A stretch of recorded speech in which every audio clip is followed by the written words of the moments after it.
Asuntos de Hermanas, Creciendo por Estudio y por Fe, presenta la serie Una historia de resiliencia y fe. Capítulo 1, Infancia y Conversión.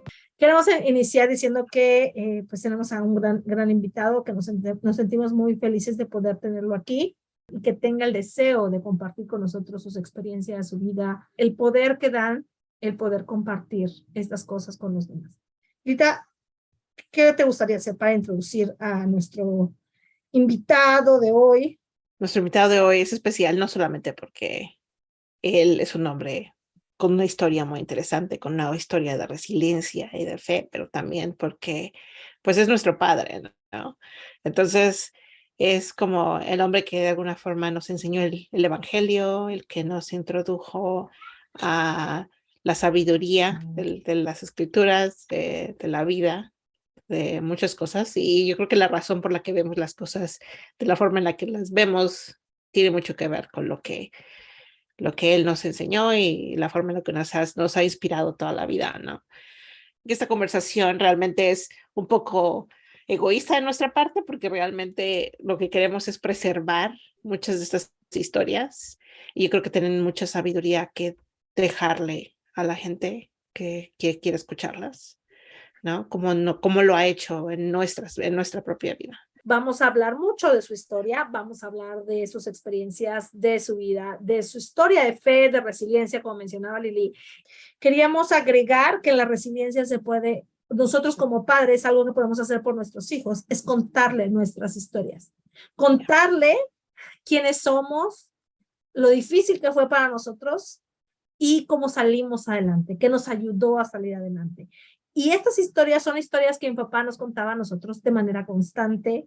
Siempre había una historia detrás de una enseñanza y creo que mucho del trabajo que yo hago, me gusta hacerlo con historias todo el tiempo, porque realmente de las historias las personas aprenden, crecen y pueden comprender cosas desde una perspectiva diferente. Entonces, gracias papá por decidir aceptar estar con nosotros.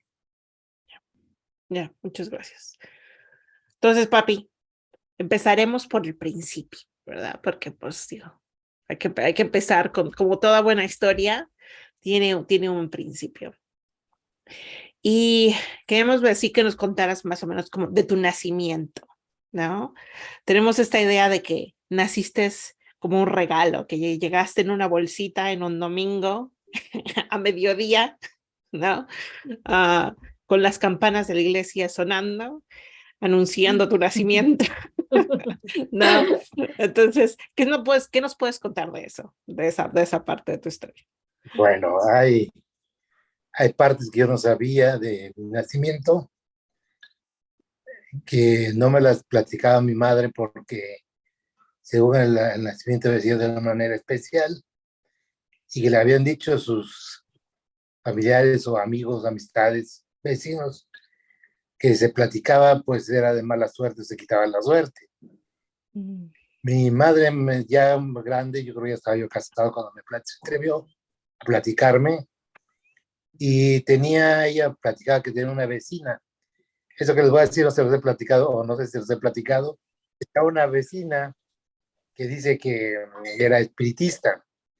La señora vendía tole, tamales, cosas así. Era en la calle Josicopí de la ciudad de Oaxaca. Y según mi madre dice que le decía a esta señora que yo iba, con sus cosas que veía, ¿no? Que yo iba que ya no quería nacer, que ella iba a tener un aborto, pero que ella había hablado conmigo, según esto, y le había explicado que mi padre era un hombre trabajador, mi padre una persona muy buena, y yo iba a llegar con una madre que me iba a enseñar muchas cosas, y que que yo luchara por vivir. Bueno, eso es lo que me dice mi madre, me platicó previo al nacimiento. Efectivamente, yo nací el 14 de febrero de 1954, era un domingo, el día de San Valentín, y efectivamente, coincidentemente, dicen que había el lugar donde yo nací está cerca de Santo Domingo, en la iglesia de Santo Domingo, y estaban repicando las campanas para la misa de 12. Por eso es que estábamos bromeando de eso. Pero dice que lo que no me quería platicar finalmente se animó, de que yo había nacido como envuelto en un regalo, casi con un moño, ¿no? Eso ya es broma, ¿no? Pero casi con un moño.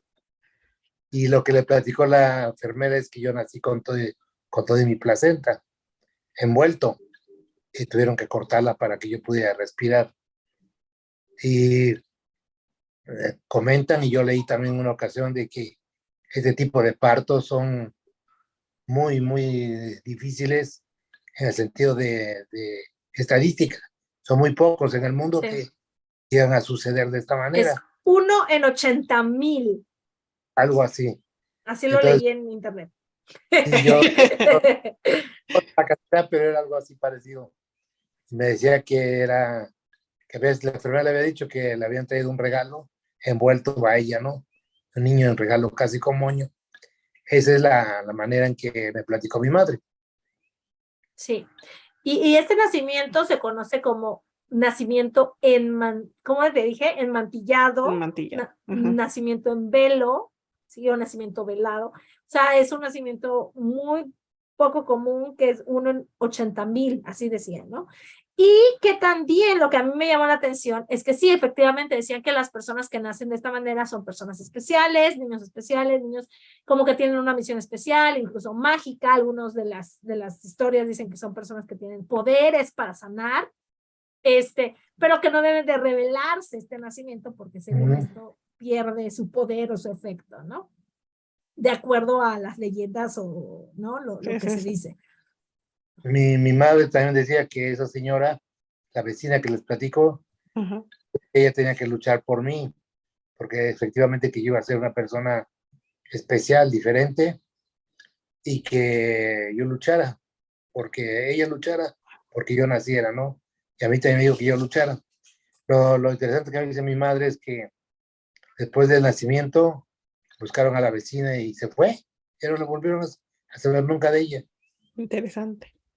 Me gusta la posibilidad de saber que eres una persona con este tipo de regalo, porque eres literalmente un regalo.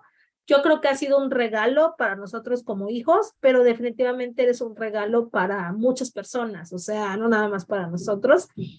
Y eh, gracias por platicarnos, ¿no? Esta parte de tu vida. Le dijo a mi mamá que luchara por mí porque yo iba a ser un vidente. Mi madre me preguntó si siempre que era un vidente.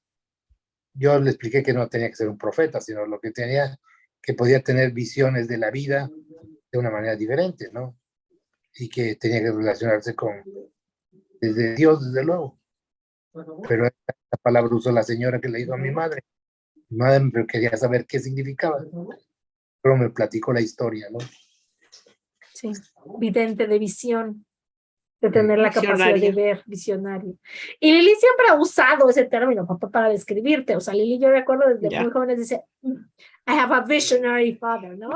Sí, sí, ¿Era sí, Lilita? sí. Sí, sí, así siempre describía a mi papá. No, sí, sí. Es un hombre visionario. No, entonces, sí, no me extraña, no me extraña, ya como desde el principio venía eso. Pero ¿sabes lo que yo no tengo claro, papi? Es que si todos tus hermanos nacieron en Miahuatlán, ¿por qué tú naciste en Oaxaca? Muy simple, es una historia, tal vez, si se las platiqué o no, no recuerdo. Cuando vivían, bueno, yo tuve 7 hermanos antes de mí, antes que yo, antecesores de mí. De esos 7, 3 de ellos, los mayores, murieron pequeños, de 2, 3 años, no sé. Y yo era el octavo hijo. Los 7 primeros nacieron en Miahuatlán y mi madre estaba esperándome. Recién se había embarazado de mí en el pueblo. Cuando mi padre tuvo que salir huyendo y lo vistieron, creo que con una sotana, como si fuera el cura del pueblo, para sacarlo. La razón es porque lo iban a matar. El motivo era que en ese tiempo el cacique del pueblo era muy fuerte, el cacicazgo. Mi padre tenía la agencia de publicaciones que se vendía el periódico, que era quincenal o mensual, de unas poquitas hojas de la época, algunas revistas y algunas otras cosas que tenían que ver con libros y tal vez cosas así. Pero el cacique, dentro de su ignorancia, pensaba que mi padre escribía los artículos que le tiraban pues como cacique. Yeah. Entonces, tengo que lo mataran. Esa noche que lo iban a hacer era por noviembre o algo así. La cosa es que iban a ir al panteón, pues se acostumbraba, y mi padre accidentalmente le lastima una parte de la cara a mi hermano Joaquín con las ramas de las flores. Esto hace que haga un berrinche, se va, se mete a la casa, se encierra, atranca la casa y no los deja entrar. Ellos se van con mi abuelo y mi abuelo se entera entonces que van a matar a mi papá. Esa noche iban a empezar a hacer los planes. Resulta que al no estar nosotros, pues cuando tocaron fuerte la casa, él se dio cuenta que no era mi mamá y no abrió. Si hubiéramos estado nosotros, seguramente mis hermanos tal vez hubieran llorado y hubiera pasado una tragedia, tal vez. Mi abuelo se las ingenió para sacar a mi papá y se lo llevaron a la ciudad de Oaxaca. Después de esto, pues le siguió mi mamá con mis hermanos, y esta cuestión emergente hizo que yo naciera en la ciudad de Oaxaca. Después de ello, que cuando yo tenía unos 6, 7 meses, no sé, exactamente no recuerdo, matan al cacique del pueblo. Al matar al cacique del pueblo, eso permite que mi papá y mi mamá regresen nuevamente a Miahuatlán, ya que ellos son originarios los dos de ahí, igual que mis hermanos mayores. Posteriormente tengo otros 3 hermanos, Claudia, Omar y Araceli. Claudia seguía de mí, también falleció, bebita. Pero en total fuimos 11 hermanos, 10 nacidos en Miahuatlán y el finito en Oaxaca, Oaxaca. Sí, o sea, interesante. O sea, acá está eso también. Te fuiste tú a nacer allá solito y todos los demás nacieron en Miahuatlán. Sí, así es. Yo les vacilaba que yo nací con partera y ellos nacieron con comadrona. No, siempre la competencia entre los hermanos. No, así Oye, pasa a veces. y es algo que no puso Lili, pero a mí me encanta tu nombre completo, ¿sí? Sí. Y ya que muchas personas, o sea, no te conocen como Valentín Cruz, ¿sí? Tú tienes 3 nombres de pila y aparte tienes un nombre que te dieron en Miahuatlán, ¿no? Entonces, cuéntanos un poquito por qué tienes 3 nombres y de dónde vienen esos 3 nombres y luego cómo es que ahora todos en el pueblo te conocían como Enrique, ¿no? Cuéntanos esa anécdota. Bueno, sucede que mi abuelo se llamaba Enrique Cruz Ramírez y no tenía un nieto que se llamaba Enrique, pero era hijo de una hija. Entonces era Enrique Tobar y él pues no lo sentía tan cruz el abuelo. Y entonces mi padre era el cura del pueblo, era su amigo, y le dijo, no lo vamos a bautizar ahorita, vamos a esperarnos para bautizarlo el 15 de julio, que es San Enrique, para que lleve el nombre de tu papá y sea un Enrique Cruz, como el abuelo. Okay. Y así lo hicieron, me bautizaron como Enrique Cruz Borges. Pues todos empezaron a decir Enrique o Quique, y nos fuimos acostumbrando en la familia. Llegó al kinder finalmente a los 5 años, y pues como me inscriben como Enrique Cruz, no pedían los documentos oficiales. Entro a la primaria, primer año Enrique Cruz, segundo año Enrique Cruz, tercer año Enrique Cruz. Para el cuarto año me voy a Oaxaca al internado, nos vamos a Oaxaca por otras circunstancias, y entonces al inscribirme me piden los documentos y el acta de nacimiento dice Valentín Homero Alejandro. Entonces este niño no es el mismo, tuvo que haber testimonio de los maestros, etcétera, para que yo era el mismo niño. A los 10 años yo supe cómo me llamaban. Finalmente supe mi verdadero nombre. Pero a la fecha, los parientes, familiares de aquellas épocas, donde voy al pueblo, todavía me dicen Quique o tío Quique, ¿no? Para ellos sigo siendo Enrique en la familia. Pero mi nombre pues, es Valentín Alejandro Cruz Borges. Ok, súper. Entonces, vemos cómo llegas ahora a un cambio de identidad, o sea, porque yo no sé, digo, desconozco qué tanto te pudo haber afectado tener un nombre y de repente descubrir que tu nombre realmente era otro. O sea, ¿cómo lo sentiste? ¿Cómo fue ese proceso? O sea, ¿lo asimilaste bien? ¿Te costó entenderlo? ¿Cómo lo viviste? Realmente fue muy rápido porque como yo cambié de escuela y de lugar de residencia, tuve nuevos compañeros. Entonces, desde el principio todos me pusieron así, Valentín. La adaptación fue rápida en ese sentido en la escuela, pero sí me sacaba un poquito de contexto cuando llegaba a la casa y en la casa me seguían diciendo mi mamá y mis hermanos Enrique. Y ya regresaba a la escuela y pues Valentín y ya después me... Tenías dos personalidades. Entonces, Ok, entonces, yo lo que sé es que Valentín es porque naciste el día de San Valentín. así es. Homero es porque tuviste un hermano mayor de los que fallecieron El primogénito era Homero. que se llamaba Homero. Y en parte porque a tu papá le gustaba mucho la mitología griega, ¿no? Entonces, Homero viene Sí, un sí, poco de eso. ustedes observan, si al rato hay oportunidad de decir los nombres de mis hermanos, todos ellos tienen un nombre de origen de la mitología griega o de la Biblia, porque mi padre leía mucho a pesar de la época, le estudiaba mucho, porque él era admirador del autor Homero, de la Ilíada, y lo dice, y también era admirador de Alejandro Magno. Esa es la razón por la de esos dos nombres. Y el primero por el día de nacimiento, ¿no? ¿Y el Alejandro? O sea, el Alejandro por Alejandro Magno. Magno. Ok. Entonces, Valentín, Homero, Alejandro. ¿Para qué? Todo entrar ahí, me parece. Sí, así es.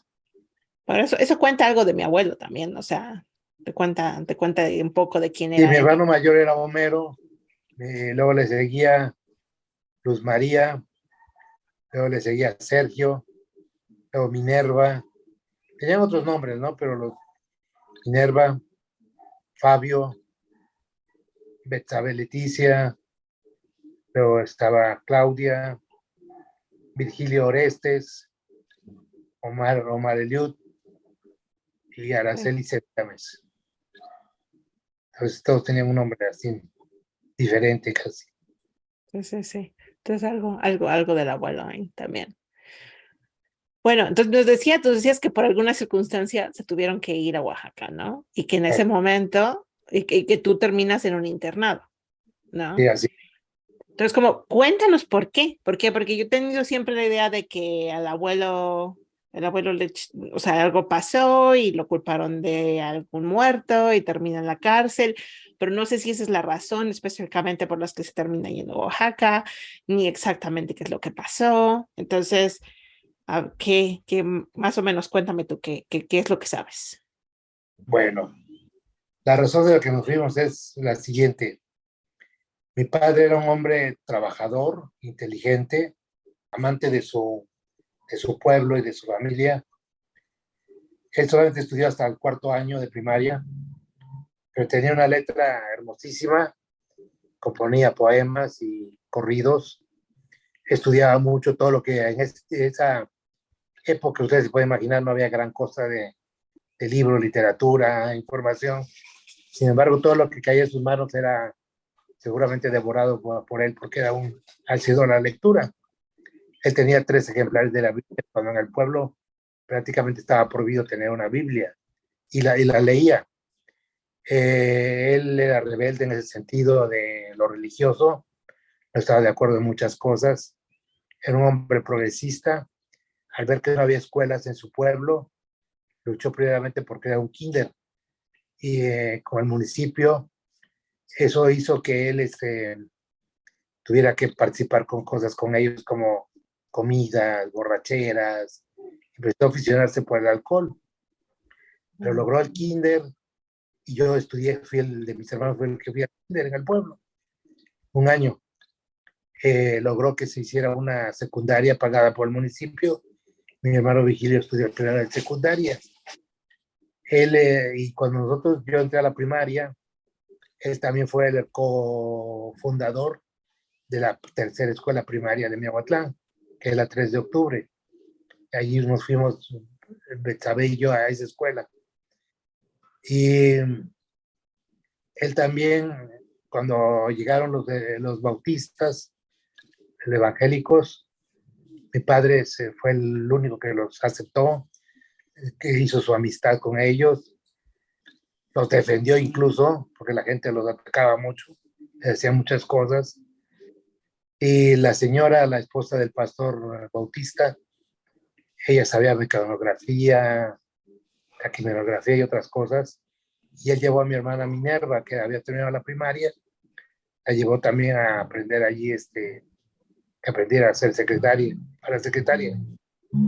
Eso hizo que se abriera un poco la gente y algunos más siguieron su ejemplo de llevar a sus hijas a aprender la taquimecanografía, ¿no? Bueno, eso es un poquito para que sepan quién era mi padre. Muy trabajador, un hombre que tenía su pequeña empresa, próspera, fabricaba chocolate, brompope, gelatina, churros, polvorones, donas, buñuelos, etcétera. Tenía un promedio más o menos de 10 jovencitos que le ayudaban a vender como vendedores ambulantes en las calles, y él se iba con sus 2 canastotes a vender, y vivíamos bien, aunque no era propia la casa, era una casa que casi tenía una media hectárea de terreno, podíamos sembrar 2 veces al año maíz, calabaza, frijol, y teníamos todo lo necesario, juguetes, ropa, zapatos, mucha comida, vivíamos bien, y lo necesario para el estudio también. Pero todo esto hizo que él fuera haciendo amistades fuertes en cuanto al licor, y empezó a ser, yo creo, hasta a punto de ser alcohólico, tomaba casi todos los días. Entonces, él no tomaba, era un hombre bueno, tranquilo, pero el licor lo transformaba. En una riña de cantina, precisamente, un acontecimiento que le quitaron la vida a una persona, pero había varios ahí en la cantina, nunca supieron quién había sido, nunca se aclaró. A mi padre lo encontraron dormido en un lado de la banqueta, lo llevaron al presidio, y al día siguiente él pidió que le fueran a avisar a mi mamá para que pagara la multa. Pensó que estaba ahí por borracho, ¿no? Que lo habían llevado. Pero resulta que lo acusaron de eso y se confabularon varias cosas, entre ellas familiares de un lado y de otro de las personas, aún de su propia familia, pagaron a los abogados para que fueran en contra de él. El abogado que mi padre buscó era un hombre que era político, que mi padre le había hecho la campaña, le había hecho ganar las elecciones de diputado en el pueblo. Sin embargo, se vendió.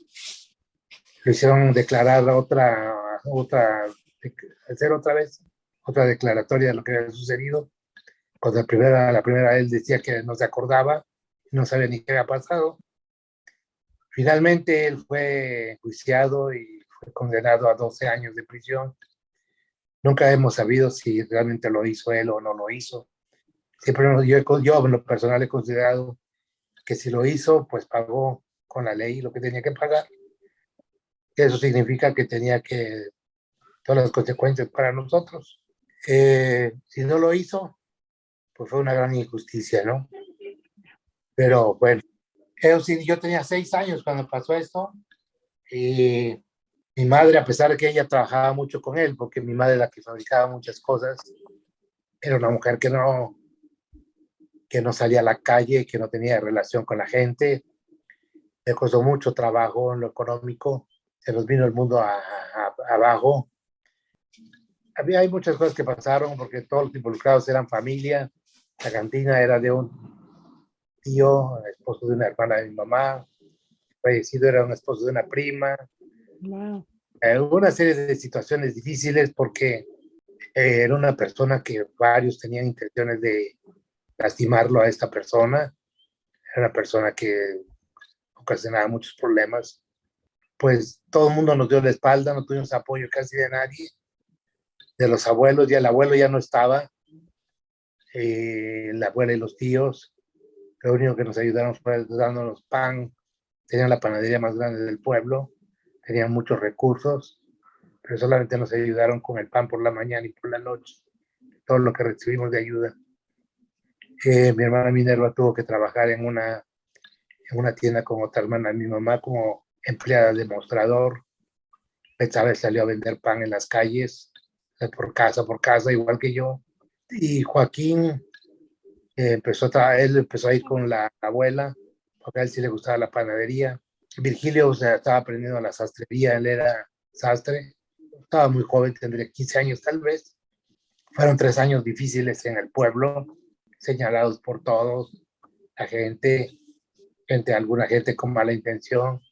Nosotros íbamos a ver a mi papá, Liud y yo, y nos pasaban por un hueco donde pasaban la comida, cabíamos porque estábamos chicos y flacos, y podíamos estar ahí con él algunas horas, un día a la semana. Mi padre, además de saber toda la panadería y todas las cosas que les he mencionado, también era peluquero y trataba de ganar algo de dinero dentro de la penitenciaría, cortando el cabello a los reclusos. Era todo lo que podía ayudar a mi mamá, casi pues nada. Finalmente él tramitó, yo creo que lo llevaron a la ciudad de Oaxaca, al fin de, era un lugar grande donde había talleres, él podía trabajar y obtener más recursos para la familia, y creo que vio mejor oportunidad para nosotros, aunque él no podía hacer nada, para que saliéramos adelante en la escuela, en el trabajo. Para mi madre fue muy difícil porque, como digo, no salía, pero luchó. Ella cocinaba a los gente rica del pueblo, ella cosía ropa para las personas, lavaba, planchaba, hacía lo necesario. Finalmente lo trasladaron a la ciudad de Oaxaca y fue el motivo por la que nosotros nos fuimos a Oaxaca. Qué difícil, qué difícil. Yo creo que sí había escuchado algo de algunas de estas cosas, pero yo creo que nunca había escuchado todos los detalles. Y no me imagino cómo fue eso, ¿no? Para todos ustedes, para todos, porque como que les cambió la vida así de un momento a otro. Radicalmente, sí.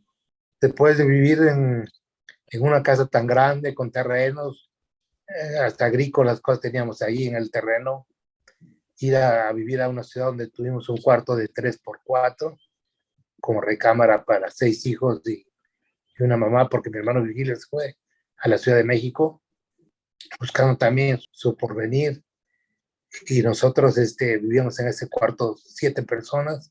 La cocina era de 2 metros, metro y medio por 3 metros, más o menos, toda nuestra vivienda. Compartíamos baños y sanitarios con otras 10, 12 familias que vivían en la vecindad, ¿no? Esa era nuestra residencia.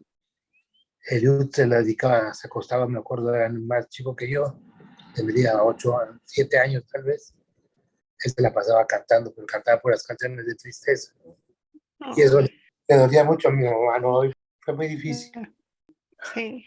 Yo no puedo decir nada, Lilita, es demasiado duro. O sea, yo no me puedo imaginar una mujer buena teniendo que salir adelante solo. O sea, sé que hay muchas mujeres que lo hacen, pero es muy duro. O sea, esto es como esas historias muy difíciles de la vida que pueden Yo pasar. tenía 6 años, Eliud tenía 3 y Chile tenía 1 año. No me imagino lo que tuvo, lo que pasó mi pobre abuela con eso, con ese capítulo, con esas Ella cosas. acostumbró a dormir 4 horas diarias toda su vida, máximo. No dormía más. Terminaba de hacer su chocolate a las 2 de la mañana o 1, y levantaba a las 5 o 6 de la mañana, todos los días. Entonces, en esa situación, tú decides irte al internado. ¿Cómo sucede es que te vas a este internado a esta edad? ¿Qué? ¿Como a los 10 años? Yo iba a cumplir 10 años. Yo había escuchado el internado, sabía que era duro, difícil, porque era militarizado. Había mucha disciplina, estricto. En lo académico era la mejor escuela que había en todo el estado. Se preparaban los mejores muchachos. Pero era complicado entrar para empezar. Incluso hubo alumnos, hijos de diputados, de políticos, de presidentes municipales ahí, muchos a otros por castigo para que se disciplinaran. Mi padre conocía a la maestra Gloria, no recuerdo su apellido, que era una funcionaria de la SEP, que era su amiga. Por medio de ella nos ayudó para que yo pudiera entrar. Además, yo había acabado el tercer año de primaria, que la hice en el pueblo. Yeah. Yo había sido seleccionado para representar a todo Miahuatlán en un concurso de conocimiento en la ciudad de Oaxaca. Entonces yo iba y Betsabe en quinto también. Entonces fuimos a representar a Miahuatlán. No ganamos en Oaxaca, pero hicimos un papel decoroso, teníamos buenas calificaciones, eso ayudó también a que estábamos bien en la escuela y yo pude entrar. Pero nadie me dijo, ni mi mamá, ni nadie. Yo me enteré, yo busqué información. Yo dentro de mi poca edad de menos de 10 años, o casi 10 años, yo pude visualizar que si iba a ese lugar, iba a tener comida segura, iba a tener ropa segura, calzado y educación. Y pensé, le quito un peso a mi madre, le quito una carga de alimentar a otro más, de preocuparse por él, de cuidarlo, de educarlo, yo voy allá y le quitaré ese peso a ella. Esa fue la principal razón que fui para quitarle el peso a mi madre en mi sostenimiento. Y tú eres el único que termina yendo al internado, ¿verdad? Sí, era difícil, era muy complicado la disciplina, nos levantaba muy temprano a bañarnos, a traer una disciplina militar todo el día. La comida era por tiempo, si no comías, te quedabas, si no te apurabas, por eso yo como hasta la fecha muy rápido. O sea, Todo lo hacían con tiempo, se me quedó ese hábito. Si no comía rápido, te quedabas sin comer. Pero la disciplina fue buena, yo aprendí a ser obediente principalmente, a ser puntual, a valorar lo que yo tenía en casa, aprendí a decidir, a tomar mis propias decisiones, volverme de alguna manera independiente. Me pude manejar toda mi vida de esa manera. No pedí casi nada en casa, siempre me sostuve yo mismo. pero o sea, fue más por necesidad que por gusto, ¿no? Y no, Los de la vida. por eso cuando el youth terminó ese año, quisieron meterlo ahí también. Pero yo veía a tu tío Eliud por ser él y Chely, los chicos, sentía yo que estaban sobreprotegidos por mi mamá, por ser pequeños, los más pequeños. Yo lo veía débil y yo sabía que mientras yo estuviera ahí con él, lo iba a cuidar o proteger. Pero saliendo a ver, pasaban cosas terribles. Había alumnos muy grandes en ese tiempo. No todos eran de 6 años los que entraban a primaria y de 12 los que terminaban. Teníamos compañeros terminando la primaria de 15, 16 años.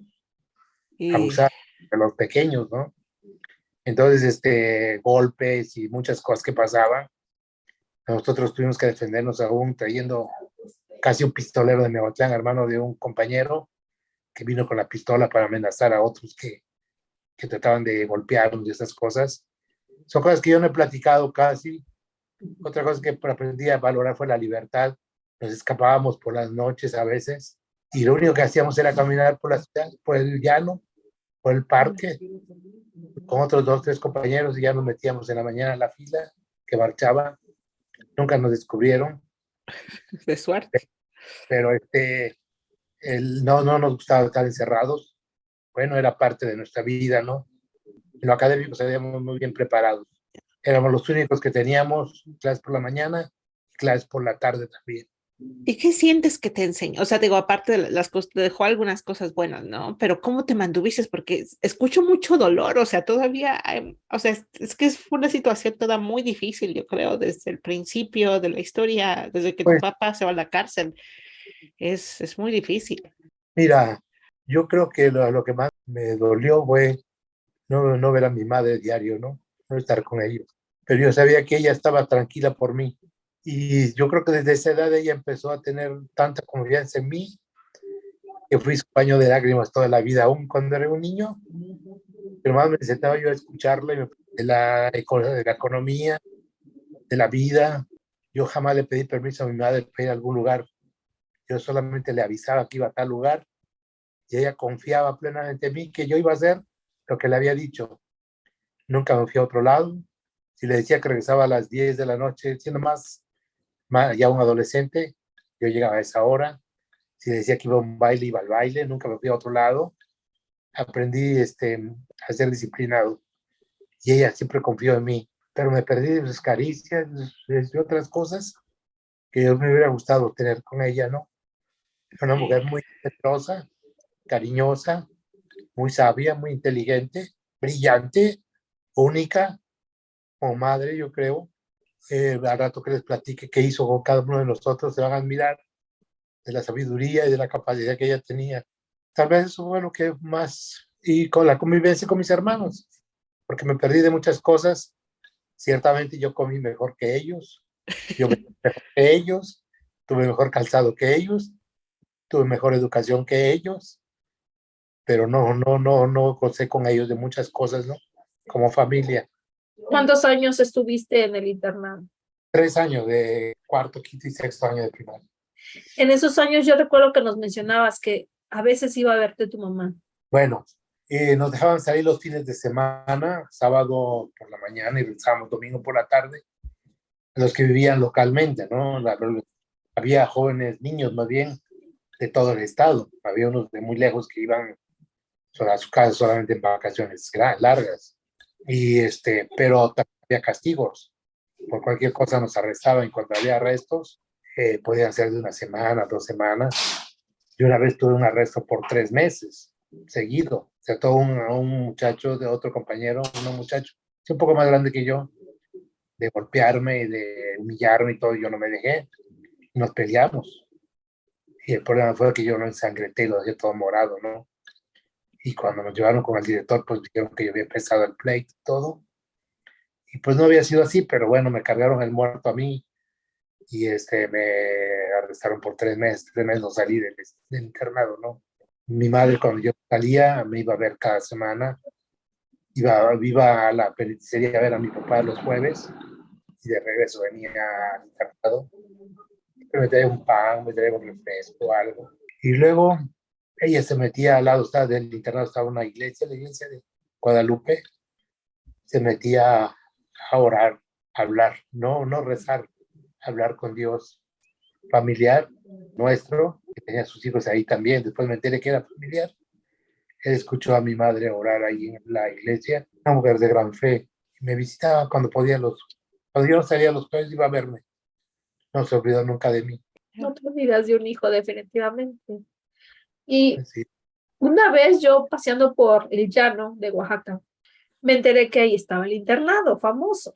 O sea, yo la verdad es que nunca relacioné que ya, o sea, yo me imaginaba el internado cuando era niña y nos contaban las historias del internado.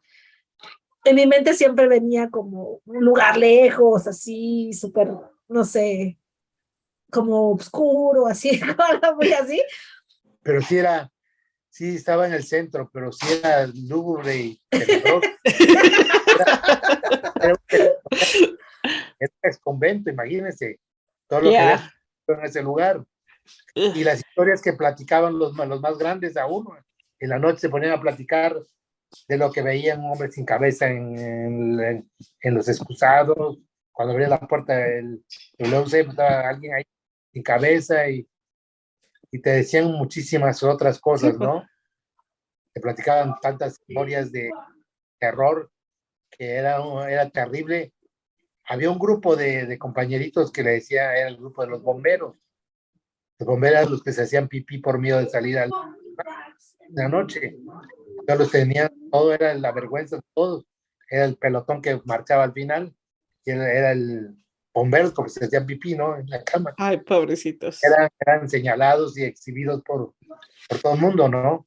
Entonces era difícil, no era... También algo que no les he dicho es que aprendí a tener cariño por los deportes, porque allí está una escuela de excelencia en lo académico. Eran los mejores danzantes de la pluma, porque era lo que podíamos participar como varones. Teníamos un coro, teníamos talleres de cerámica. Yo aprendí a hacer platos de barro en el torno. Teníamos alfarería, teníamos carpintería, teníamos un grupo de poesía. Yo fui parte de ese grupo. Fuimos campeones estatales varias veces en quinto y sexto año, tanto coral como individual. Yo practiqué el lanzamiento de jabalina y bala, salto de altura. Empecé a aprender un poco de básquetbol y fútbol. Empezó a gustar la literatura y muchas otras cosas las cosas que nos enseñaban. Entonces yo creo que la formación en esta escuela fue integral en el sentido académico, ¿no? Y de disciplina. Bueno, tengo algo bueno salió, pero yo creo que el costo de Era alto. un niño tan chiquito y estar lejos de tu familia. Entonces, digo, yo lo pasé a los 15 años, no en la misma forma, porque nadie me lastimó, ni me peleé con nadie, ni todo ese tipo de cosas, pero simplemente el tener 15 años, 16 años y estar lejos de mi familia fue duro. O sea, que no me puedo imaginar lo que es para un niño de 10 años tener que vivir así. O uno más chiquito todavía, porque los de Por eso, 6, 7 por eso añitos. no quise que fuera tu tío Eliud, porque tu tío Eliud hubiera entrado desde el segundo de primaria a los 7 años. Y yo fui el que no dejé que él fuera. Definitivamente suena a una experiencia muy difícil, muy dura para niños tan pequeños. No es sano para un niño vivir lejos de su familia así, de esa manera. Y lo que puedo ver es que tú sobrellevaste esa etapa, aún te duele, porque lo que mencionaba Lili es cierto. Yo pocas veces en la vida, de hecho te lo hemos dicho varias veces, para verte llorar a ti era como algo, la cosa más difícil. O sea, si te vimos llorar 3 veces, o por lo menos yo, en toda mi vida, era mucho. ¿Tú sientes que te volviste un poco más duro con esta experiencia? O sea, y por duro me refiero a como no tan tratando de ocultar tu sensibilidad, tratando de ser como más Sí, fuerte. tuve que aprender a defenderme a golpes con los compañeros y aprender incluso con los vigilantes. Había uno canijo, les voy a platicar. La disciplina era difícil. Cuando nos arrestaban, por ejemplo, llenábamos un tanque de una cisterna de 10,000 litros, llenábamos con cubetas, trayendo cubetas de por lo menos unos 50, 60 metros de distancia, hasta que llenábamos entre 4 o 5 la cisterna, 10,000 litros. Se pueden imaginar todo el día cargando cubetas de agua. Este individuo que les menciono llegó a golpearme con la vara, llegó a castigarme, y yo nunca chillé, aunque me lastimaran, me pegaran, porque pues no iba a demostrar que era débil. Y eso tal vez fue parte de lo que... Pero fíjense que eso también me ayudó, porque cuando yo estuve en casa, yo fui un niño que por sus padres no fue maltratado. Y no fui maltratado porque había aprendido a obedecer. No fui maltratado no por justicia, sino por obediencia. Me refiero a justicia. Mis hermanos a veces no querían hacer algo y finalmente lo terminé haciendo yo. Por justicia es que yo no lo hiciera porque era responsabilidad de ellos, pero por obediencia lo hacía. Y a mis hermanos pues sí tuvieron algunas veces su castigo físico, ¿no? Pero sí fue difícil y otras cosas en lo académico también había castigos. Había en ese tiempo se llamaban las cosas de la academia, les llevaban a base de golpes, Yeah. reglazos, nos aventaban los borradores y otro tipo de castigos con las noches, sosteniendo libros al lado de la cama, o le llamaban el puente, donde tú ponían dos camas, en una ponías tus manos y en otra tus pies, estabas como un puente, por un X minutos, cosas difíciles que pasaba uno, ¿no? Entonces yo creo que eso fue haciendo que uno fuera de carácter un poquito no tan sensible, ¿no?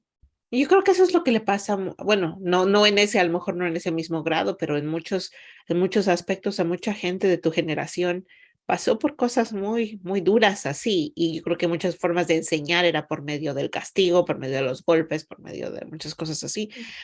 Sí, y por eso temí que ese tipo que estaba ahí, que les digo que me golpeó, le hiciera lo mismo a Eliud, ¿no? También, y estaba muy pequeño para defenderse. Comentaste qué fue lo que aprendiste en el internado, que hubo varias cosas buenas, o sea, definitivamente que aprendiste, que desarrollaste, pero ¿qué fue lo que te ayudó a seguir? O sea, tú tenías un propósito, no ser una carga para tu mamá, etcétera, pero ¿sientes que haya habido algo más que te haya ayudado a sobrellevar ese tiempo? Bueno, yo creo que yo tuve, los maestros eran estrictos, pero eran buenos hombres.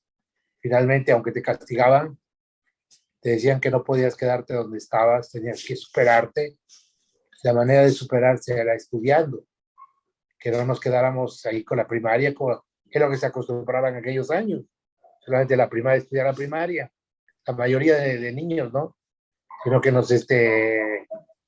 que nos animó a ir, de hecho, a la 14, que era la secundaria técnica de la ciudad, donde iba toda la gente rica, pero que era pública, iba la gente rica y los que iban preparados para pasar un examen, donde había muchísimos aspirantes, ¿no? Y él nos dijo, si no pasan ahí, pues vayan a la federal.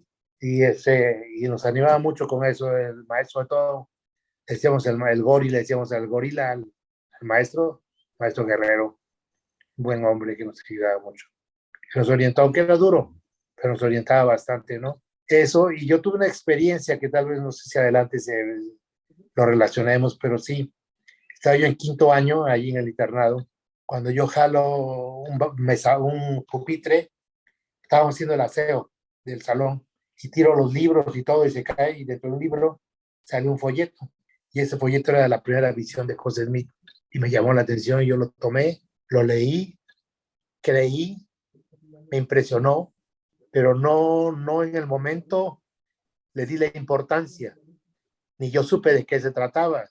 Simplemente me había impresionado lo que había leído, pero sí, como éramos traviesos, éramos canijillos, tampoco, también hacía mis cositas, ¿no? Y entre esas yo investigué de quién era y descubrí que era de Oscar Velasco. No, le agarramos a bullying de mormón y de todo le dijimos y le sacamos a raya al pobre Oscar, ¿no?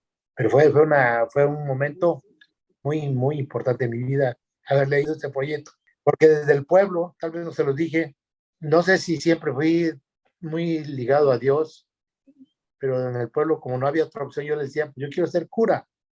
Y yo tenía un primo que llegó a ser cura, primo hermano, porque me llamaba la atención, pero yo iba a la iglesia, veía los cuadros, veía las pinturas, y lo interesante es que me sacaba de onda que yo veía dos personas diferentes de una paloma, y luego cuando me enseñaban la doctrina me decían que eran dos en uno, que era un tres en uno, pero que era el mismo. Y yo decía, no, espérame, si aquí esta pintura ve uno está anciano con el cabello blanco y el otro no pueden ser un uno. Yo me hacía mis propias conclusiones, ¿no? Y yo decía que yo iba a ser cura porque me gustaba ir a la iglesia, pero nunca hice la primera comunión, nunca, porque no me gustaba rezar, me gustaba ir y practicar, y observar y escuchar, ¿no?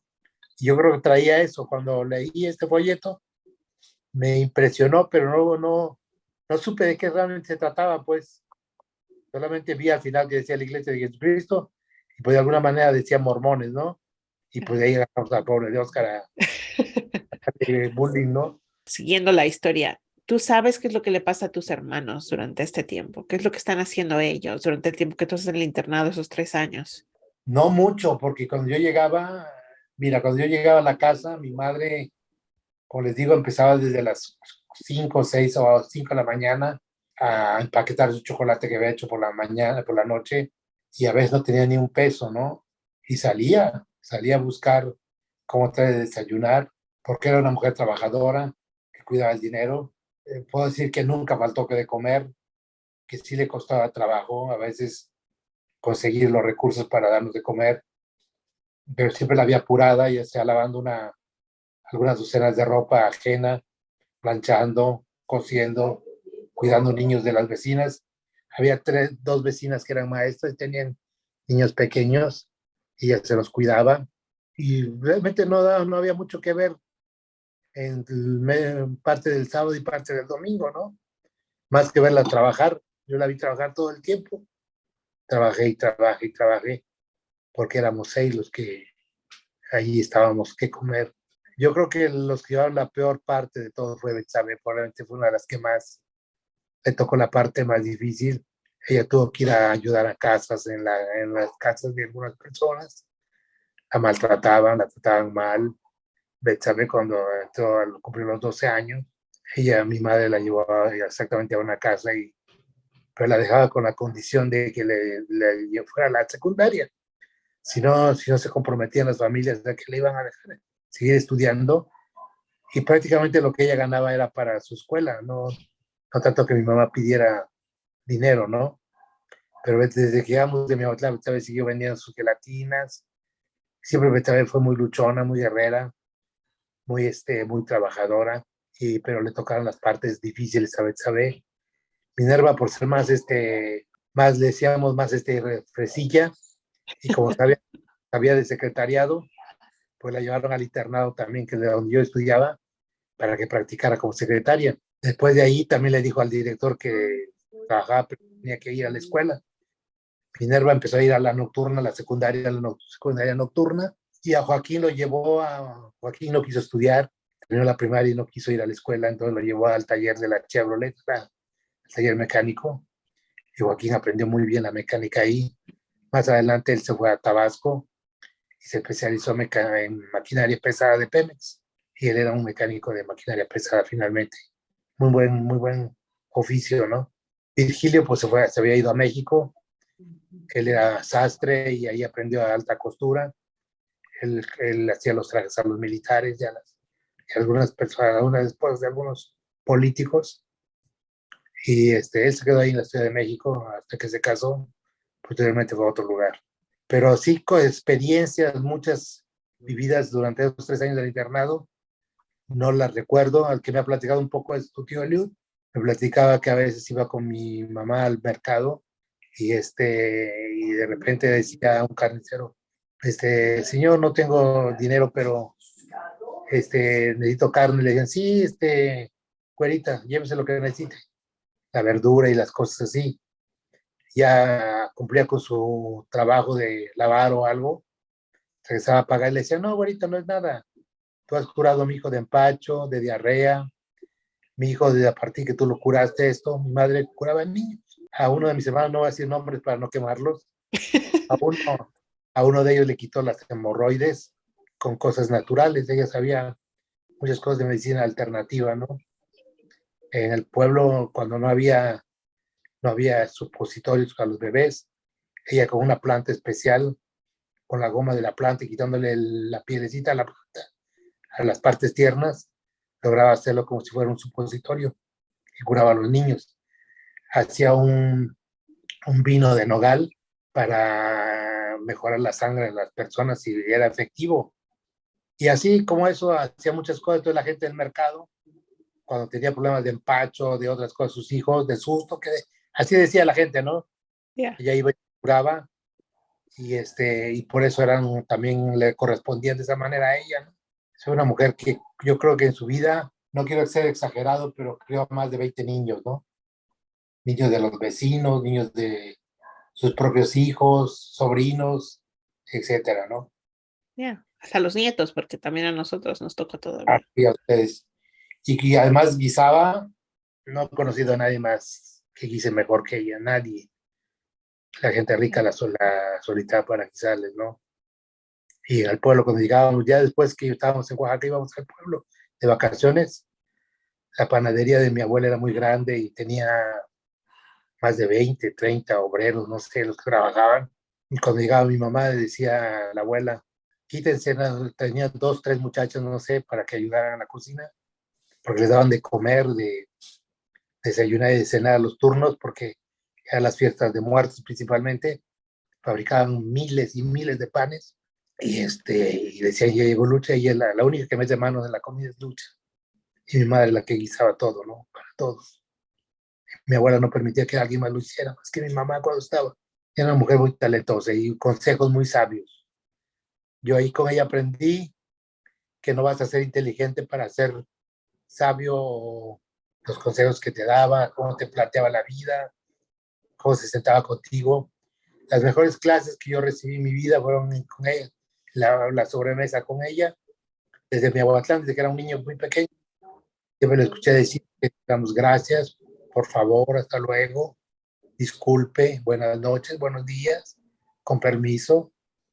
Siempre nos enseñó a ser educados, a ser propios con las gentes, ser nobles con los demás, ayudar a los que lo necesitaban, ¿no?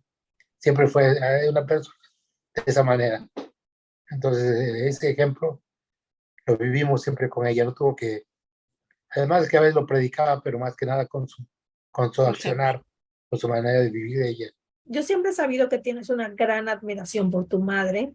O sea, siempre te he escuchado hablar de una manera, parte poética, como profesándole amor, como respeto, como admiración, como honor, ¿no? Incluso. Y yo sé que hay mucho detrás de eso. Ya nos has contado algunas cosas de qué significa tu madre en tu vida, pero no sé si hay algo adicional que quieras agregar de esta devoción que siempre has tenido por tu madre. Bueno, siempre fue una mujer fiel a su marido, fue fiel a sus principios, a su manera de ser, dispuesta a dar hasta su vida por sus hijos. Fue una mujer que llevó felicidad a los demás, consuelo, una mujer de mucha fe en Dios. Al rato tal vez platiquemos de eso, pero ella no se bautizó con nosotros por una razón muy importante, que porque se bautizó años después. Moría mucho porque había perdido 4 hijos y era algo que le dolía muchísimo. No lo imagino tampoco. Sí, no, es que es muy fuerte perder un hijo, no sé la magnitud porque tendrías que vivirlo para realmente saber cómo se siente algo así. Pero, pero luego que no es uno, sino 4, 4. debe ser Sí. muy doloroso. Yo tal vez cometí un error o tal vez no, no lo sé. Pero con todos mis problemas de todo tipo que yo llegué a tener, nunca se los dije porque no quería agobiarla, no quería llevarle más carga de lo que ya tenía y tal vez hizo que yo también me volviera un hombre, un joven o una persona un poco reprimida en algunas cosas, ¿no? Pues sí, yo creo que de alguna forma hiciste lo que tenías que hacer para sobrevivir, ¿no? Sí, Y yo creo sí. que eso no es Por siempre. eso yo decidí todo lo que quise ser, lo que, dónde estar, y etcétera, con quiénes estar, ¿no? Entonces sales del internado, ya terminas el internado, te gradúas, entras a la secundaria. Sí. ¿Y es en ese tiempo que conoces la iglesia o en qué momento es que empiezan ustedes a recibir las charlas? Mira, la primera vez que llegaron los misioneros a la casa, alguien nos envió.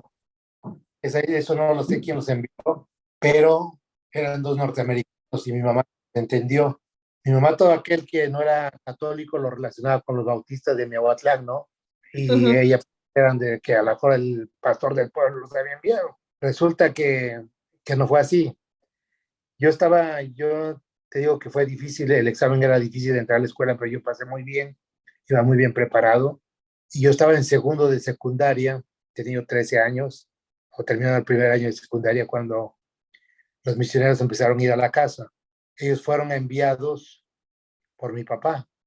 Mi papá estaba en la penitenciaría.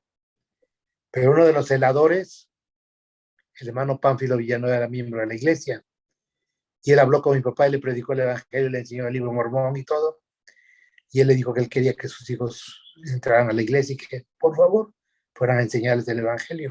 El hermano Pánfilo le mandó a los misioneros, el de Evans y el de Ross Kelly, llegaron a la casa, hablaron con mi mamá ni les entendió casi nada, pero Betabé y Eliud quisieron escucharlos y empezaron a oírlos.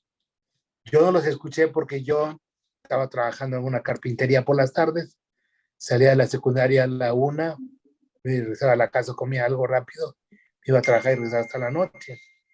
Entonces yo no los escuché, solamente, no sé por qué razón estaba yo en la casa cuando ya estaban poniendo la fecha de bautismo, estaban diciendo que tenía que llevar una muda de ropa para cambiarse, peine, ropa blanca, etcétera, etcétera.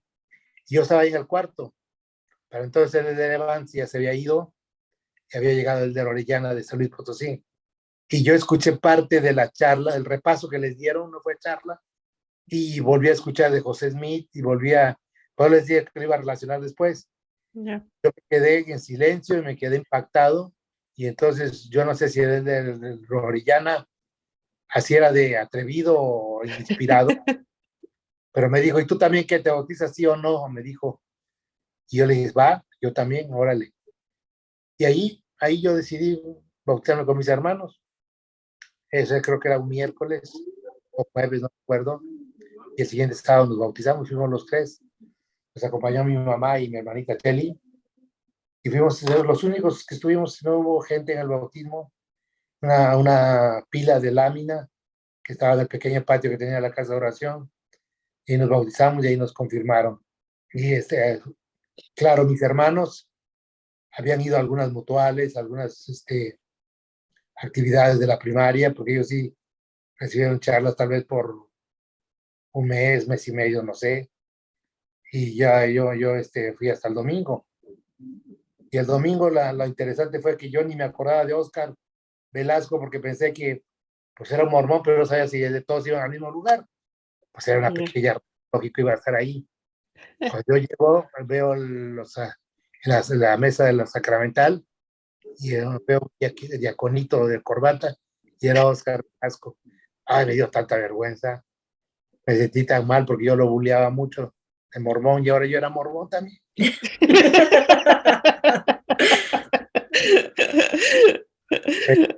Bastante ese encuentro. Y y lo más interesante fue después de los servicios, el presidente de Rama, el presidente Miguel Sol, me dijo, quiero platicar contigo al terminar los servicios. Y terminó el sacerdocio, la escuela dominical y el altar del sacramental. Entonces tuve mi entrevista con él. Fue cuando pequé de listo, ¿no? Porque él me hizo, primero me dijo, vamos a platicar un poquito de lo que los hicieron hablar contigo. ¿Sabes lo que es la palabra de sabiduría? Yo no quise verme como tonto, pues no sabía exactamente qué era, pero le dije sí. Y me dice, a ver, dime, explícame. Le digo, pues la Biblia y el libro de Mormón. No, Tidio me dijo, sí, ahí hay sabiduría, pero la palabra sabiduría es una ley de salud. Y me enseñó lo que era la palabra sabiduría. Me enseñó de la castidad, me habló del sacerdocio arónico, me instruyó completamente. Me dijo, vas a partir del próximo domingo vas a ser un diácono y tus deberes van a ser estos. Y también vas a ser el secretario de la escuela dominical. Y póngale. Y además tienes un discurso para el próximo domingo en la reunión sacramental. A mis 13 años, yo conozco a los hombres de 50 que se van de la iglesia por ese asustan. Sí, sí. Y a mí a los 13 años me dieron el sacerdocio como a diácono, el presidente de los diáconos y secretario de la escuela dominical. Y me asignó un compañero para ser yo su compañero menor de orientación familiar. ¿A quién creen que me asignó? ¿A él mismo? Al hermano Pánfilo Villanueva, el que le había enseñado el evangelio a mi papá. Ah, mira. Por eso mi conversión la logré prácticamente con lo del folleto y con esta entrevista de mi presidente de Rama. Cuando yo estaba en Pachuca y estaba el presidente Hinckley hablando de que debíamos tener un amigo, un nutrido de la buena palabra y responsabilidades, esas tres cosas, él le decía que todo miembro nuevo debería tener. Sí. Lo primero que se me vino a la mente cuando el presidente Hinckley predicó esto fue a mi presidente de Rama, mi hermano Sol. Él me había instruido, me había nutrido de la buena palabra, me había dado responsabilidades, llamamientos, y me había puesto un amigo que era el hermano Pánfilo. Aunque tenía más de 50 años y yo 13, era mi amigo. Y hacíamos visitas cada 15 días de orientación familiar. Con 2 bicicletas que él tenía, nos íbamos por toda la ciudad a visitar hermanos, pero antes me leía 2, 3 capítulos del libro Mormón y me explicaba. Era un hombre, había sido soldado, policía, con muy poca educación académica, pero un hombre muy íntegro, muy sabio. Y él, por lo tuve de compañero, no sé si 3 años, y entonces se cumplió con todo.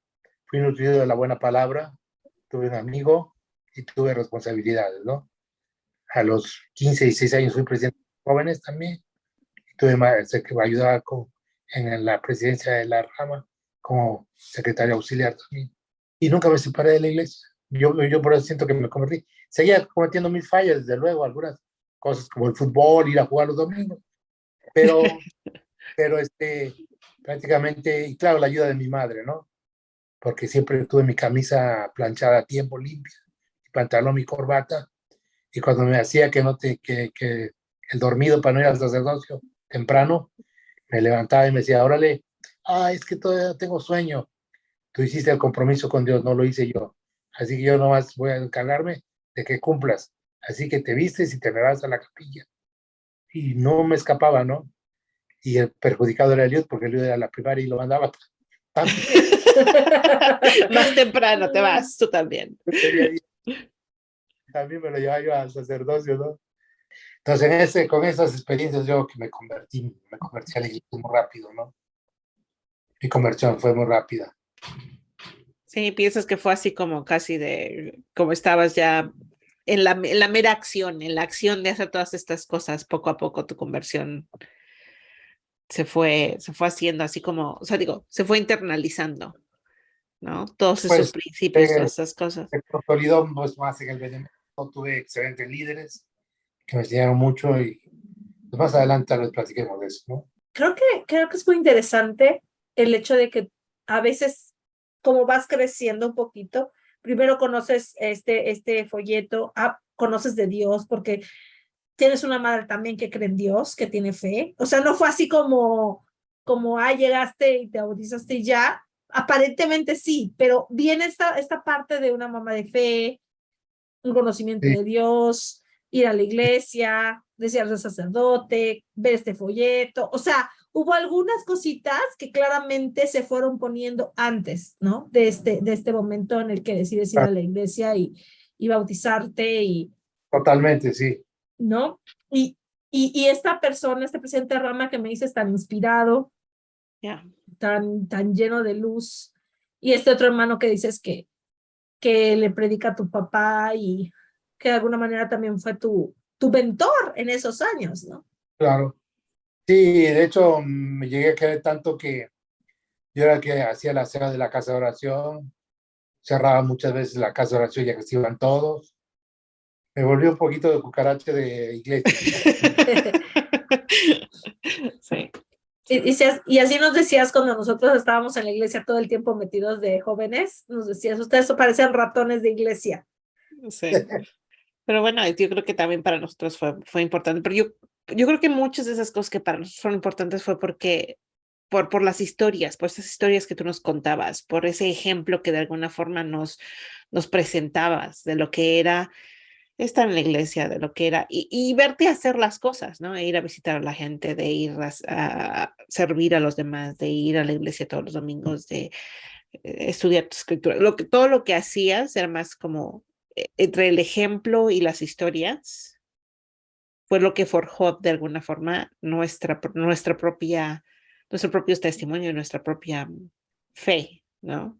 En nuestro camino. Entonces yo creo que es importante dejar este legado de historias de fe y de resiliencia, porque al final y al cabo, tú y toda tu familia se tuvo que levantar de obstáculos y dolor y trauma y todo lo que hubo en el camino, pero todos siguieron ahí. De alguna forma, yo creo que todos crecieron en ese proceso.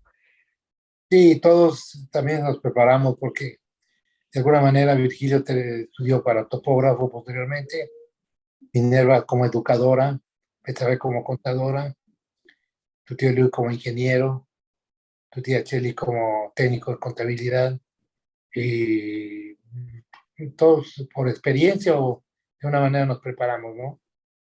No nos quedamos ahí donde estábamos, hasta abajo. Sí, salieron adelante. Yo sí admiro mucho esas dos partes, ¿no? El salir adelante de los desafíos difíciles de la vida y ver cómo Dios está con ustedes, porque definitivamente yo puedo ver a Dios en tu vida, papá, desde muy chico. Así es. Y ahí hay otras experiencias que son traumáticas, no se crean, porque en la 14 les digo que iban muchos hijos de la mejor familia de lo económico de la ciudad. Y yo recuerdo a veces a la hora del receso, eran buena onda los chavos, pero decían, vale, vámonos a desayunar allá a la cooperativa, y iban, pero pues ellos tenían dinero para pagar un tasajo, unas enchiladas, unas entomatadas o qué sé yo, su chocolate y todo bien, y yo no llevaba nada. Yeah. Yo me aguantaba, porque a veces había días que había un peso en la mañana y se lo daban a Betsabe, porque Betsabe iba lejos a la secundaria, pagaba ida y vuelta 30 centavos de peso para sus dos camiones, y le quedaban 70 centavos para su torta y su refresco. Y yo como estaba cerquita, pues me iba caminando y me empecé a arreglándonos para de vez en cuando hasta empeñé un súper de tu tía Neva para tener acceso a las tortas y a los refrescos. Sí.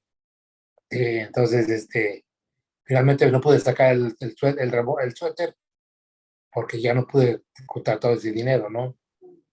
Pero así fue mi vida de primero, segundo año y tercero de secundaria.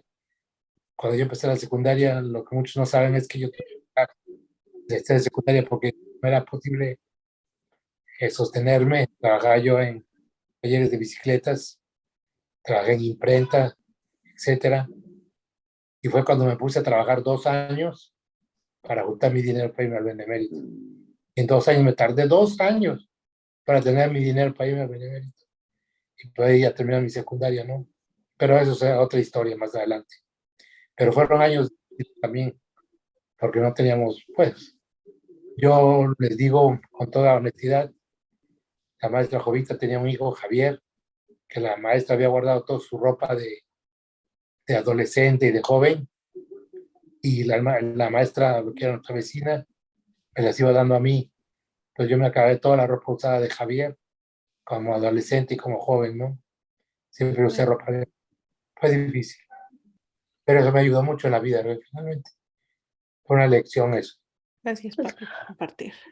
Gracias por compartir. Yo creo que vamos llegando al final de este volumen, pero no sé si hay algo más que quieras contarnos. O sea, yo estoy escuchando que trabajaste en carpintería, en bicicletería, en una En imprenta.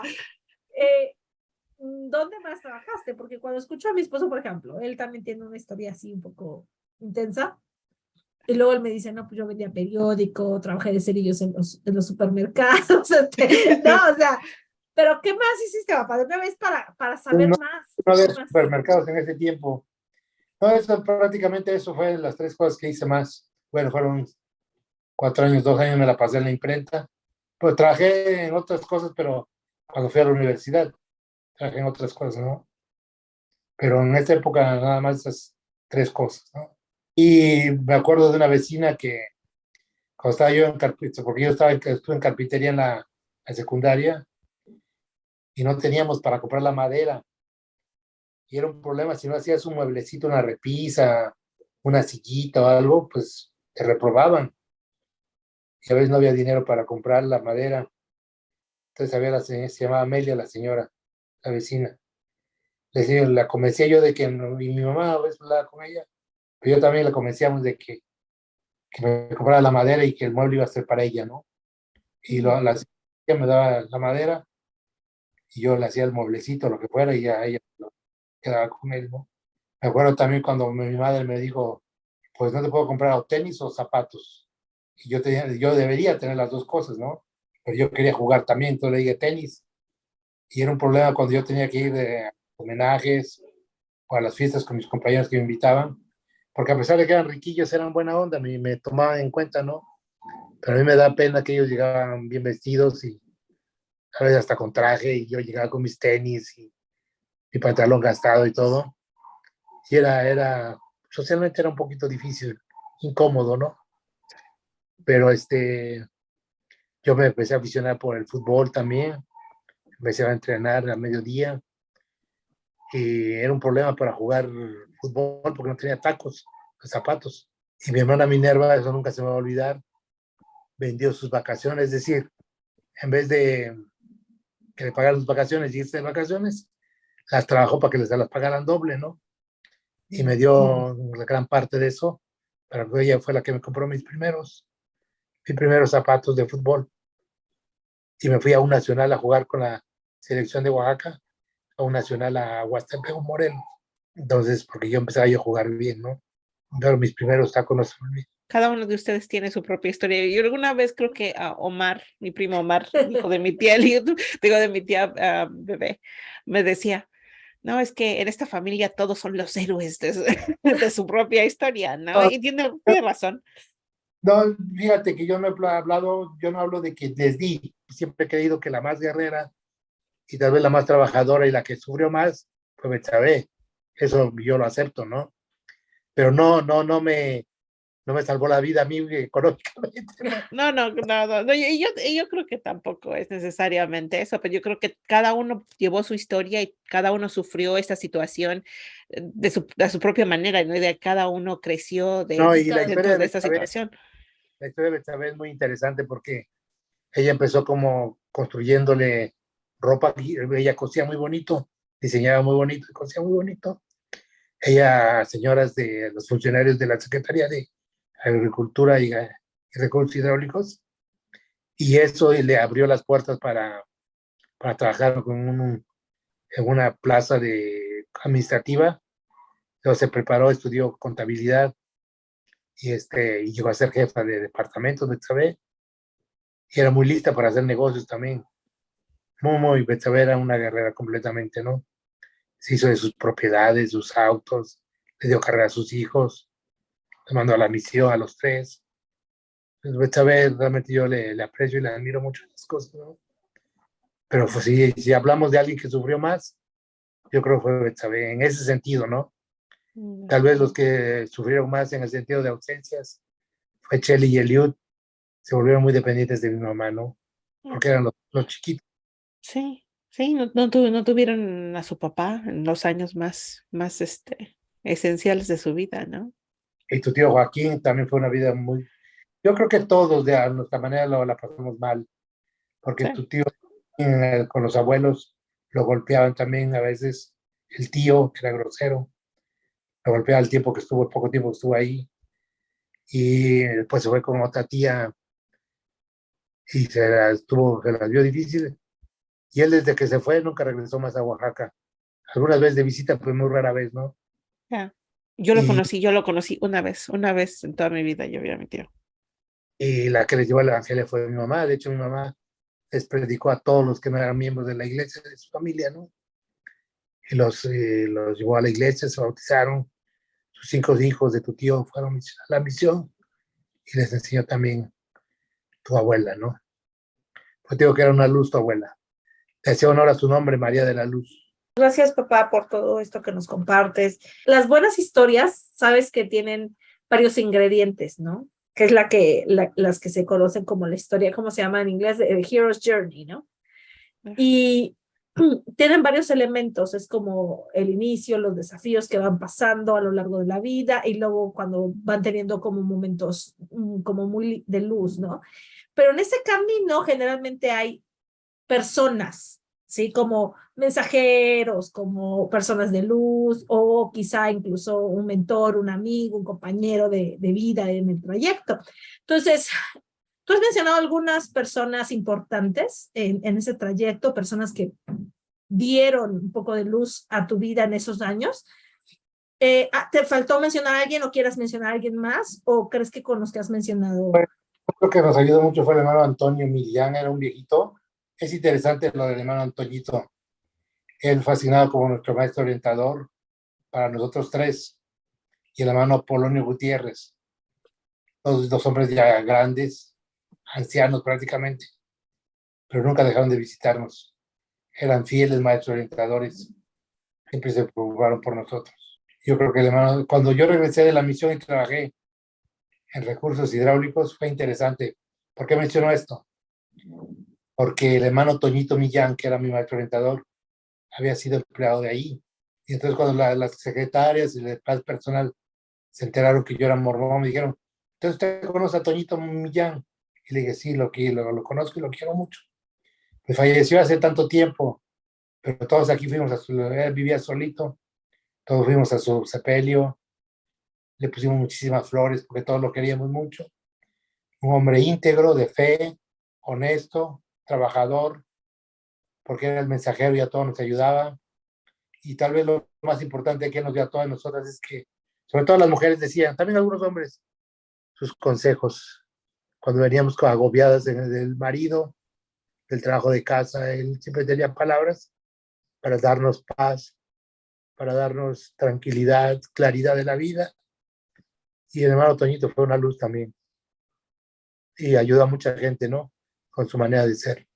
Y hermanas también que los querían mucho, la hermana Camacho, la hermana Sol, la hermana Hunda, la hermana Melchor, gente que siempre estuvieron en nuestro camino, Elba Pacheco, hubo gente importante en nuestra vida. Y otros más, otros que hablaremos después, más adelante, ya cuando éramos jóvenes, ¿no? Pues muchas gracias. ¿Algo más que quieras preguntarle, Lilita? No, yo creo que cubrimos esta etapa de tu vida. Ya nos juntaremos de nuevo para hablar de otras etapas, ¿no? De otras etapas más.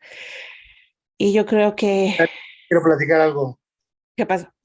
A veces pensamos que no pueden suceder cosas como cuando dice uno, no hicimos los sacramentos por esta razón. No, eso no es posible. Pues sí es posible. Había un grupo en Magdalena Etla un grupo de la Esa historia iglesia, me gusta. y resulta que yo era maestro en el sacerdocio, que llego yo al pueblo, como yo era secretario de la escuela dominical, que llevar unas informaciones de la escuela dominical. Desde chamaco me mandaban a los pueblos lejos. Y luego yo llego y les digo a las hermanas, ¿dónde están los vasitos? Como era maestro, me puse a lavar los vasitos, preparar la Santa Cena. Ya estaba todo, y había un hermano ahí que era el presidente del distrito, hermano Ezequiel Martínez, Hilario Martínez. Y y era el que bendecía los sacramentos, ¿no? Pero había ido a visitar otras ramas, entonces no estaba. Entonces fue interesante porque no había un presbítero, no había un elder que preparar los sacramentos, pero nos quedamos sin sacramentos porque yo no tenía facultades o autoridad para hacerlo, ¿no? Son de las cosas que uno cree que no suceden, pues sí sucede, Sí. sí sucede. Entonces, lo que yo estoy entendiendo, papá, y ayúdame a entender si es correcto. Tú terminas, entonces fueron 3 años en el internado, de los últimos 3 años de primaria.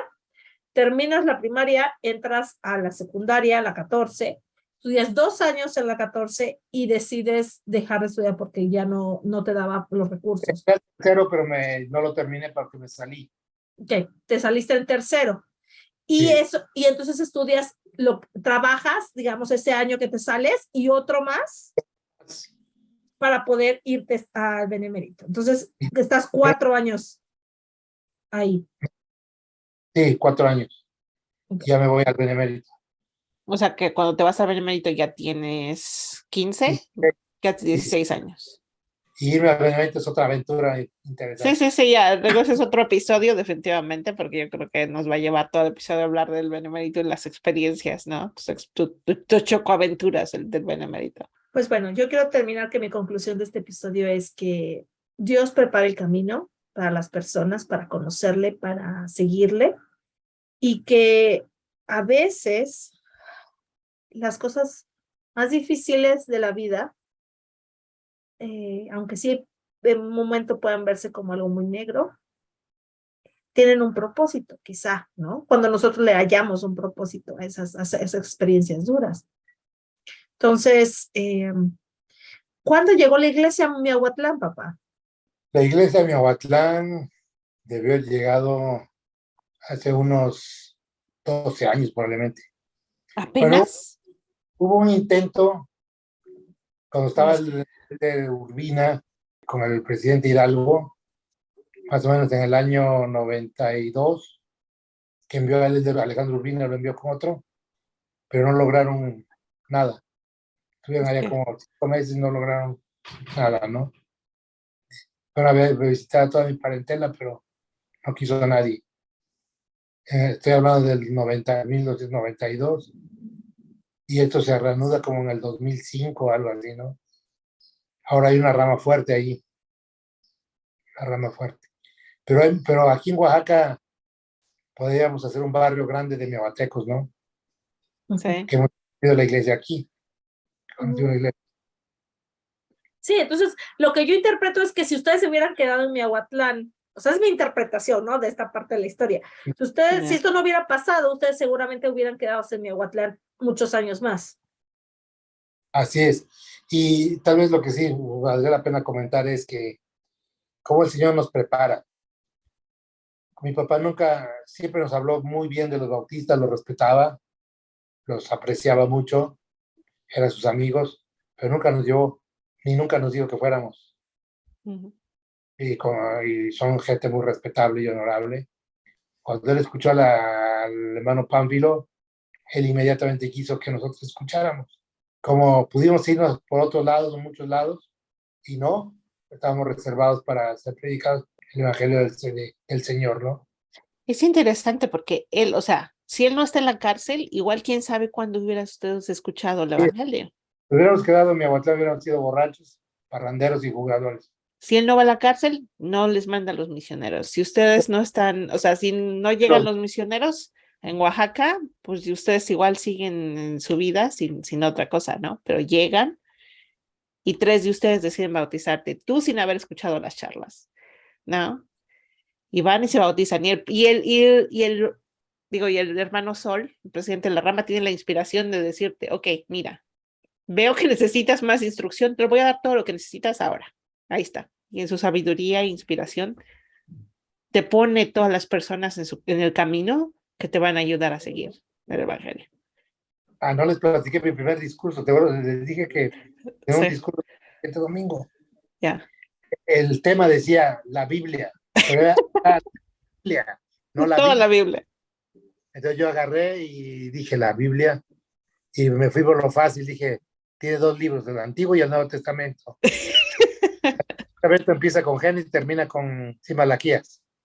Y luego el Nuevo Testamento inicia con Mateo y termina con Apocalipsis, ¿no? Y tiene tantos libros cada uno. Hiciste un reporte, el reporte de la escuela. Pero di mi discurso el siguiente domingo, imagínate, en el Sacramental, en el púlpito, ¿no? Yeah.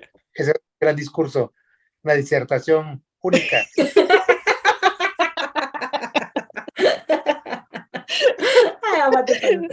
No, me encanta, porque es la Biblia, ¿no? Básicamente. No, está padrísimo. Yo creo que todo tenía una razón de ser, papá. Y a veces en la vida es difícil, ¿no? Cuando pasan los años es como que te das cuenta, mira, esta era la razón, había un propósito, pues lo sufres, ¿no? Porque no está fácil todo lo que estás viviendo.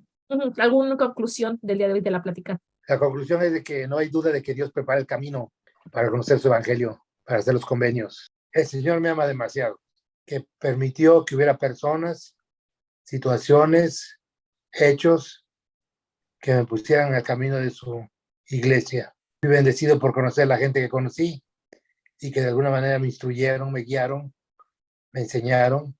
Nunca me he quejado de la vida que he tenido. Creo que todo lo que yo tuve, aunque se pudiera ver negativo, me sirvió para crecer, para aprender. Fue mi formación. Agradezco a Dios porque creo que me ha amado mucho, me ama mucho. Me condujo, me ha bendecido. Siento que he tenido en abundancia. En todos los sentidos he sido bendecido abundantemente, pero sobre todo tener el evangelio, conocimiento de la expresión de Cristo, conocimiento de los convenios, la doctrina, y agradezco por la familia que tengo. Es maravillosa. Tal vez a veces no soy tan expresivo, probablemente porque me faltó a mí eso, también de niño, esa formación de abrazar más, de decir te amo, te quiero, de ser más cariñoso tal vez, pero en mi corazón solamente hay amor para tu madre, para ustedes, para mis nietos, a pesar de todas las situaciones desafíos que hayamos vivido durante todos estos años, creo que finalmente tenemos bendiciones en abundancia. Sé que es de la iglesia, Señor, eso no hay duda en mi corazón, y que Él me puso los medios para estar aquí. Yo digo en nombre de Cristo, amén. Gracias. Pues bueno, nos vemos para el próximo episodio. Bye, bye. Bye. Bye. Cuídense, pórtense bien. Nosotros siempre, papi, no te preocupes.